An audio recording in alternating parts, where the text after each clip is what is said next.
From the Republic Media Network headquarters, it's time for Arnab Goswami on the debate.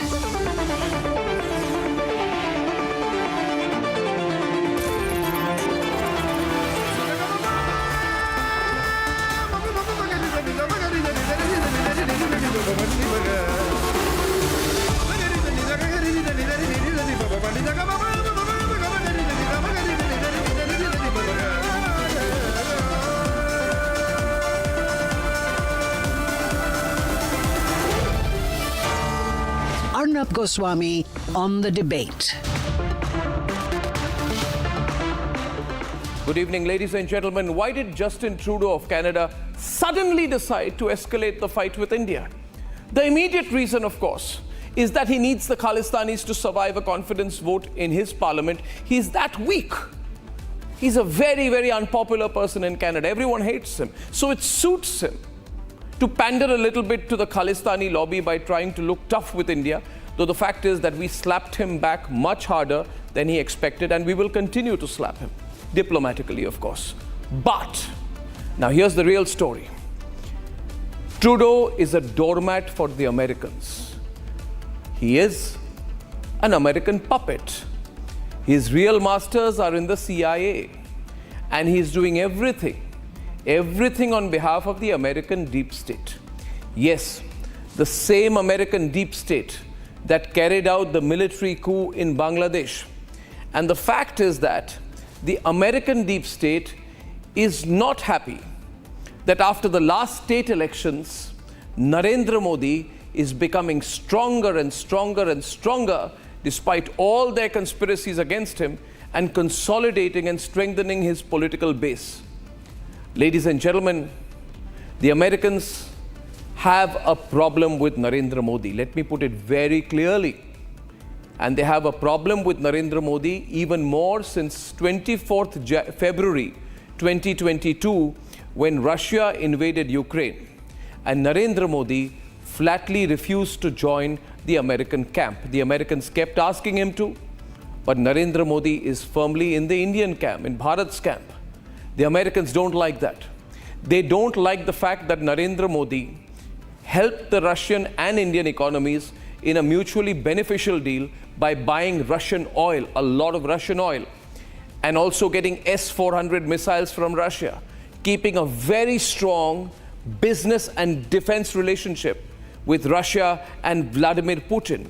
That got further strengthened on the 8th of July this year, when 1 month after becoming Prime Minister for a third time, Narendra Modi made global headlines when he went and had a great meeting with Vladimir Putin in Moscow, making it clear that India considers and will continue to consider Russia to be a real, strong, long-term friend.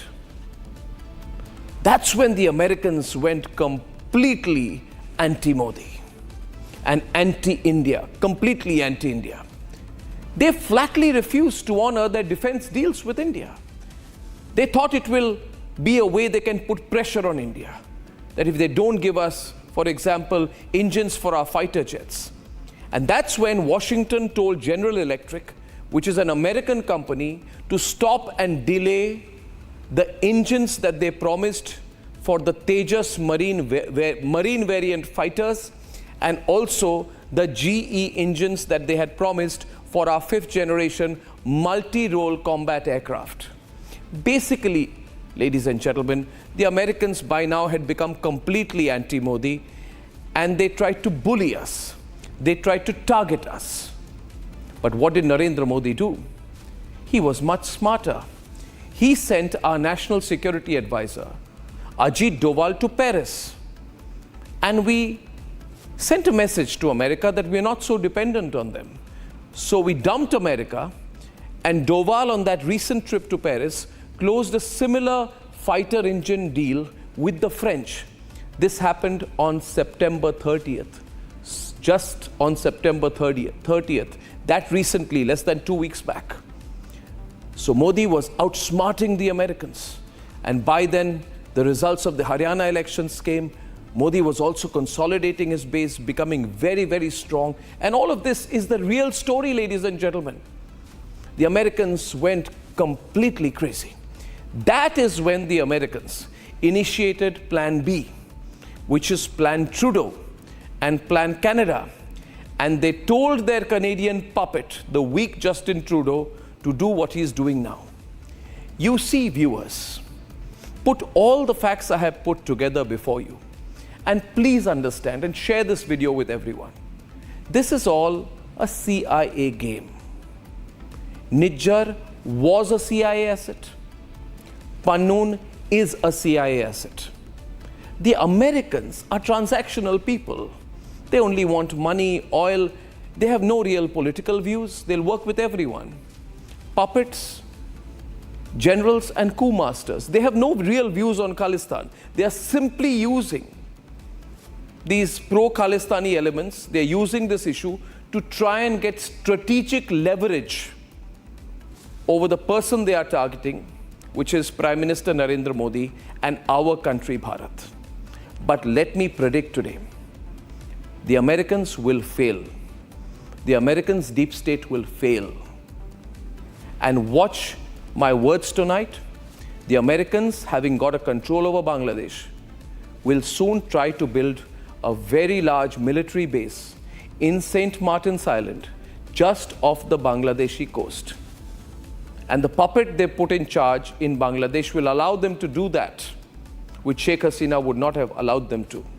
The Americans are also trying to create further trouble in our northeastern part of the country. They want to support people to create a breakaway Christian state of Kuki land by breaking Manipur and targeting India's sovereignty. The only person in their way, the only person in America's way, a person who puts the interests of Bharat first and foremost, is Prime Minister Narendra Modi. So this is what it's all about. Viewers, do not look at what is happening vis-a-vis India and Canada in isolation. Please don't. Please understand the larger game. Connect the dots with what I had said earlier in a similar video a couple of months back on the role of the American intelligence agencies in creating internal turmoil in Bangladesh, when Sheikh Hasina refused to do what the Americans wanted her to do, follow the American line, give up Bangladesh's sovereignty, give up a part of their land, do deals in a way that suits them. Only this time, the Americans have bitten off more than they can chew when it comes to India. Firstly, Narendra Modi is a very popular leader. He's much stronger. And Bharat is much more formidable than Bangladesh. We will beat the American plan, but we must all stay united and be very cautious. Remember, Canada and Trudeau are on the puppet strings with Washington. It's us versus the American deep state. Please share this video so more and more Indians understand the broader picture, so that we unite at a time when our rise in the world is becoming a threat to the interests of the American deep state. Less than 24 hours ago, the Indian government kicked out the Canadian Acting High Commissioner and 5 other top Canadian diplomats from New Delhi after India-Canada diplomatic row reached its peak. Hours after New Delhi's decision, in a pathetic attempt, Justin Trudeau blamed India. India is an important democracy, is a country with which we have deep historical people-to-people business ties. That is why when we started to understand through intelligence that India was possibly, if not probably, behind Nijjar's killing, our first choice, our first actions were to reach out, yes, to our Five Eyes partners, but also to the government of India. We know this has happened. Work with us to fix this. We have apprised India. I've spoken directly with Prime Minister Modi over this past week when the RCMP reached out to its law enforcement counterparts in India. The Indian government rejected those advances. rejected our attempts to find some way through this. And that brought us to this point of having to disrupt the chain of operations that go from Indian diplomats here in Canada to criminal organizations to direct violent impacts on Canadians right across this country. Trudeau's statements came hours after the Commissioner of the Royal Canadian Mounted Police repeated the same allegations made by him. However, the police too failed to substantiate the claims. Listen to how the Canadian police, by their own admission, said it was not the Canadian Sikhs who were the target, but only those who identified as pro-Khalistani elements. It is targeting the South Asian community, but what we've seen is there's specific targeting of pro-Khalistan elements in Canada, or members of the pro-Khalistan movement. The Canadian government seemed to take a casual approach towards the bilateral disaster.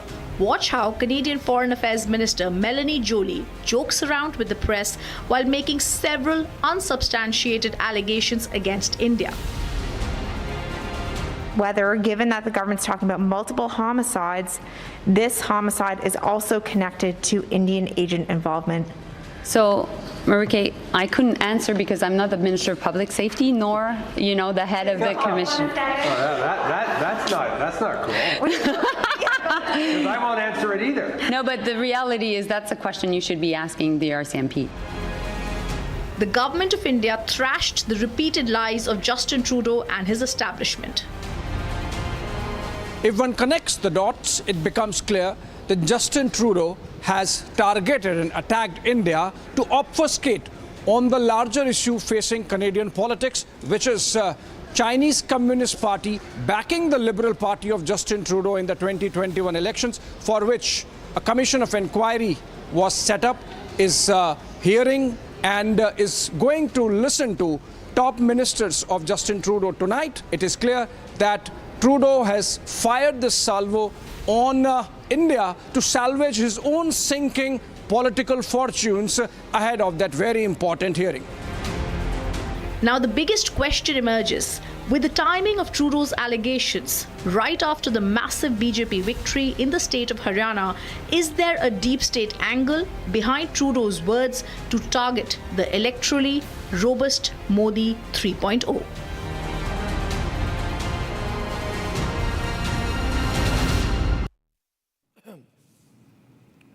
We have four panelists this evening, General G.D. Bakshi and Colonel R.S.N. Singh. General G.D. Bakshi, India's well-known defense expert. Colonel R.S.N. Singh has earlier been with India's external intelligence agency, the Formidable Research and Analysis Wing, or RAW. And Dean Baxendale is an author and publisher and a columnist from Canada. He is joining us from Washington. And Professor Edward P. Joseph is a member of the faculty at Johns Hopkins University. Dean, if I can start with you. It's quite clear to all of us here in India that this is, as far as we're concerned, this is having no impact on us. This has no impact on our economy, our geostrategic position, our place in the world, whatever we are doing. For us here in India, this is water off a duck's back. Everyone knows Trudeau's position. We sympathize with him, but this is having no real impact here. In fact, Dean, it is quite funny that Canada started by saying the Indian deep state is coming after us, killing people here, etc. And now you're saying that there is a 31-year-old gangster in a jail in New Delhi who is doing all of this single-handedly. So your versions from Canada keep changing. Did Trudeau do this unprepared, without thinking of the consequences, or even having his facts with him? Well, that's an interesting perspective. Let me suggest also that I think you underestimate the implications of this particular, we'll call it a serious diplomatic row between the two countries. The reality is that the Indian government has been involved with operations inside Canada for decades. The 2019 NISCOP report, which stands for the National Security Intelligence Committee of Parliament, highlighted this very fact. And as a matter of fact, in 2017, prior to the visit by Trudeau to India, which they asked to tone down the operations that would have exposed particular Indian consular officials directly involved and engaged with foreign interference operations, infiltration of Sikh communities, etc. This is not a new thing that India is engaged in, and there's all the proof that seems to be coming forward. You ask for RCMP proof. The RCMP is not going to divulge evidence in an open public statement. India has had the opportunity to come to Canada, use the rule of law, and ask for individuals to be extradited back to India to face charges, but they haven't done so. So I think this is much, much bigger than you believe that it is.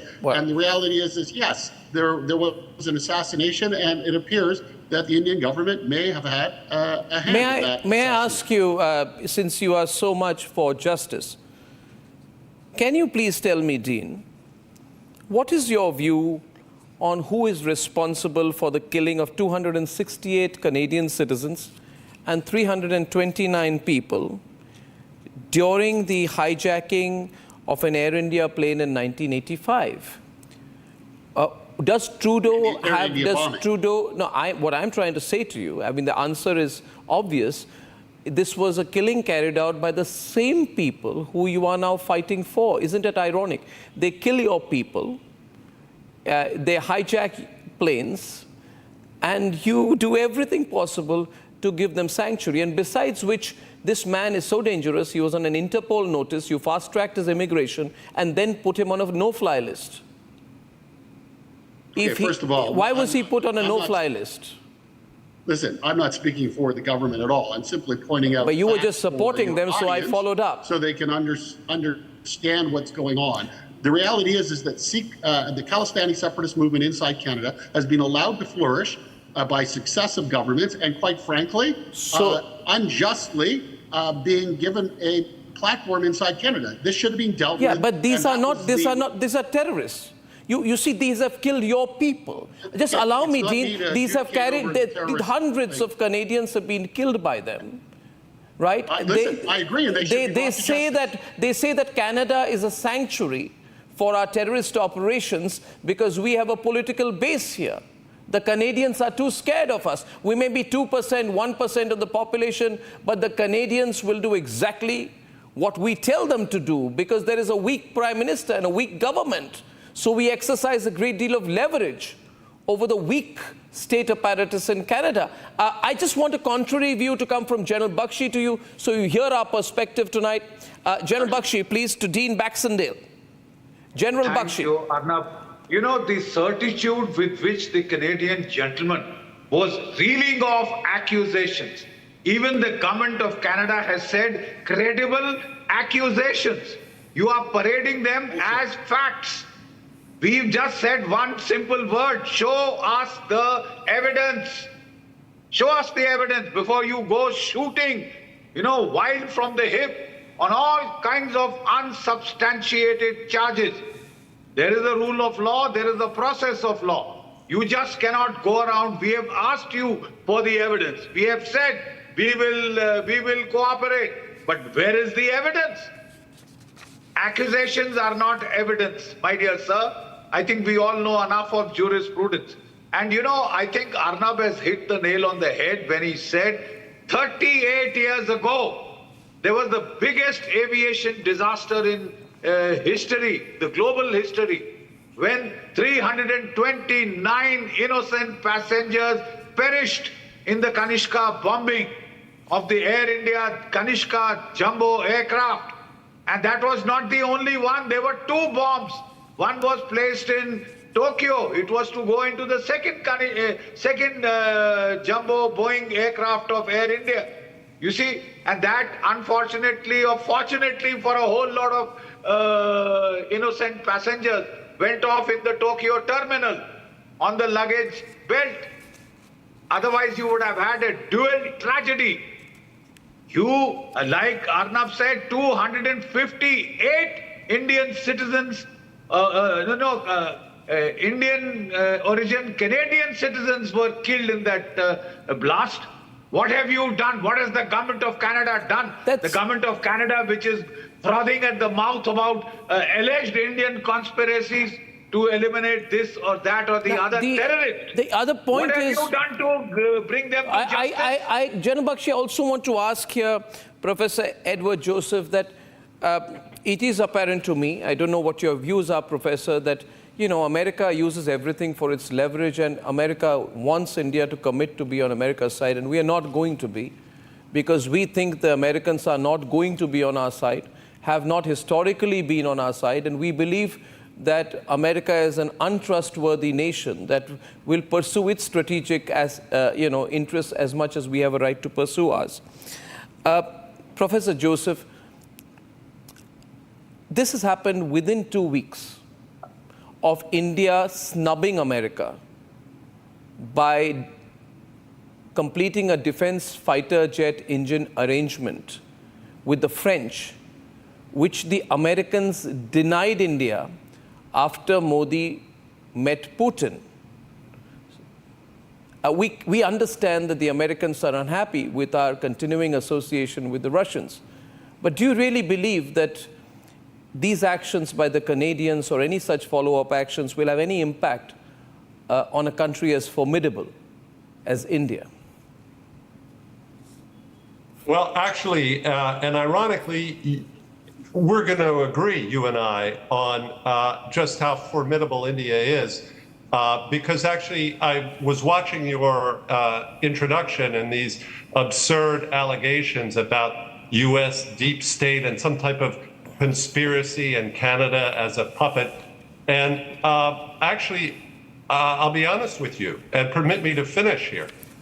I think your allegations and these absurd charges, you talk about the gentleman from Canada and saying that they have no proof. You have no proof to make such wild allegations that the U.S. is somehow conspiring with Canada, which is a puppet. And I would use this word, I think it's insulting.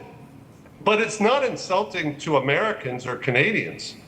Your wild allegations are insulting to Indian citizens. It's as if you're in a time warp and you think India is this impoverished country back in the Cold War, and that Indian citizens are too unsophisticated to understand nonsense when they hear it. And I say to you that India is a formidable country. And I say to you that your viewers are far more sophisticated than you are, and that they know when they're being given nonsense like you just gave them. And Indian citizens know the deep respect, the strong relationship between the United States and India, mutually respectful, the very close collaboration across a range of areas, including defense and security, clean energy, space, even the space area, and multilateral cooperation as well. Indian citizens know and recall the images, the very rare example of a state dinner given to Prime Minister Modi. It's very rarely done, that honor. President Biden has not accorded that honor. It's very rare, given to Prime Minister Modi. The relationship between India and the United States couldn't be more strong, and these allegations of some type of conspiracy with Canada couldn't be more absurd. And frankly, they're insulting to the sophistication of Indian viewers. And if I were Prime Minister Modi or one of his key advisors, I would be asking questions about, I would be asking this question: is this the best these television folks can do? Come up with absurd theories from the dusting off the Cold War playbook? Here, it's complete and utter nonsense. Right. Now, I heard you out. No, one minute. I want to, one minute, just 1 minute. No, you can't leave, because you will have to have the courage to listen to me. 1 minute. You have to gather the courage to listen to me. Don't run, Professor. Don't run. Don't be a coward. Don't be a coward on my program. I listen to you. Have the courage to listen back. Don't run. Don't run away. Don't run away. I have listened to you in your entirety. Okay? Now I'll tell you the difference between you and me. I am on fact. You appear extremely shaken with the truth that I told you, and you must listen to me. No, don't be rude. You must listen to me now. You must listen to me now. You must listen to me. You are running away. This is the problem. The problem is these Americans, when confronted with the facts, have nothing to say. And you saw the professor there, he just ran away. But will we forget? Will we forget that America sent its aircraft carrier against our interests in 1971? Will we forget, I'm only stating facts, that the Americans who talk great things about democracy, that there was a meeting between Victoria Nuland of the regime change operation and Asif Munir of Pakistan on the 14th of December 2023. There was no democracy discussed. The other point is, of course, I wish he had the courage to listen. If they really respect us, then why are they giving sanctuary to Gurpanwant Singh Pannu, a terrorist who is saying that he must balkanize the Union of India? You can't say, you know, you're going to be very nice to India and support all the people who are against our interests. And the fact is, you know, RSN Singh, the Americans don't like someone who gives it back to them. The fact is the Americans want to take off St. Martin's Island. They want to target the Indian subcontinent. They want to take over the sovereignty of Bangladesh. They don't like the fact that India keeps its options open, that we provide an economic lifeline to the Russians. And the fact is also, RSN Singh, when someone gives it back to them 10 times as hard, they run away from the TV programs, completely shaken. RSN, you saw the response there. I have nothing personal in my response, but I have given facts here, which obviously these Americans are very, very uncomfortable with. RSN, what do you think? No, but this Canadian gentleman who is sitting, you know, there was talk about that 38 years ago, what General Bakshi described as the aviation disaster. No, sir, it was the first case of aviation terrorism. And the whole, you know, credit goes to your country, sir, Canada. It was the first case of aviation terrorism in the history of the world. And Arnab, you spoke about, you know, the president of Muhammad Yunus, the president of Bangladesh, going to USA. Do you know he was accompanied by Mustafizur Rahman, the head of Hizbul Tahrir. And Hizbul Tahrir, sir, this gentleman is gone, you know, this American gentleman, is a banned organization in the United States of America because of its global philosophy of global terrorism, because it seeks caliphate, and because it has many cases, you know, many cases have been filed against them all over the world.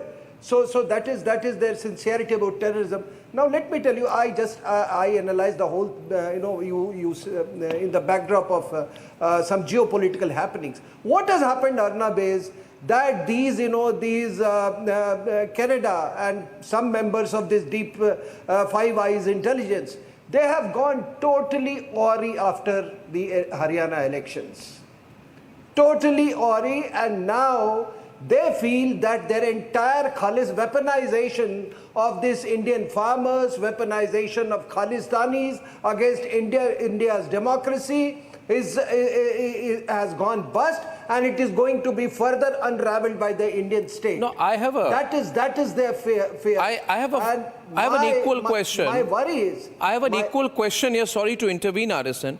But Dean, why are the Canadians not talking about the Chinese interference in their elections? Why is Trudeau not making a big deal about it? We very well know that there is an investigation, a public inquiry into the Chinese role of the Chinese spy agency into Canada's elections. How come that factor is not coming out as strongly? Why is Trudeau not talking about that? Well, first and foremost, the Commission. That is the congruency.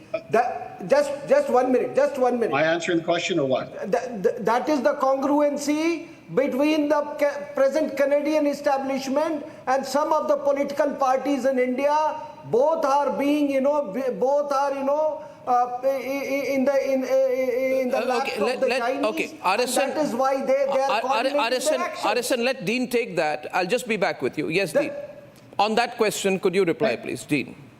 Thank you. Well, given that actually the book that I published called Willful Blindness is in part responsible for the current Foreign Interference Commission, I happen to know the subject fairly well, having published numerous books on the subject and written numerous articles referring to foreign interference. The foreign interference goes well beyond China, though, in the PRC, and I will get that to it in a moment. But certainly the Commission will be looking at Iranian, Indian, Pakistani, Russian interference in Canadian elections, which has been widespread for a number of decades. As far as the PRC and Trudeau not addressing with that, yes, the Trudeau government is certainly being influenced by the PRC. There are many people within the Hague Commission, within the Trudeau caucus that are highly influenced by the PRC. So Dean, does he want to deflect from it? Probably. No, I would say that therefore you agree with me that there can be only two reasons for Trudeau going ballistic. One could be pandering to a domestic lobby, right? Option one. Option two is being nudged by Big Brother America. That's the way I look at it. You can disagree, but he does not have a domestic Chinese lobby. He has a domestic pro-Khalistan lobby, so he's pandering to those. And it suits the American deep state as well right now, given their inimical position with the Indian government, which is balancing things out between Russia and America. That's the way we see it. We have a right to disagree. General Bakshi wanted to respond to you, Dean. General Bakshi. The Canadian Prime Minister is in political doldrums. There is his own caucus, staging a revolt. There are two lost by-elections in Montreal and Ottawa, and there is the price of housing going through the roof, right? An ordinary Canadian can't own a decent house. There is... Okay, Dean is responding. Close this. Streets. He is trying to now divert attention, and this Five Eyes conglomeration has come to his rescue. I think things will become clearer, General Bakshi. We'll have to watch if the Americans come directly into it. You see, when Hamas and Hezbollah and Houthis were being targeted, eventually Iran had to come out in the open. We'll have to see whether when the Canadians are in conflict with India, whether America comes out directly. If they do, then please remember what I said today, viewers. I thank you, Dean. I thank you, Arison. I thank you, General Bakshi. And ladies and gentlemen, moving on. The Lutyens media is pushing the Bollywood Bishnoi angle.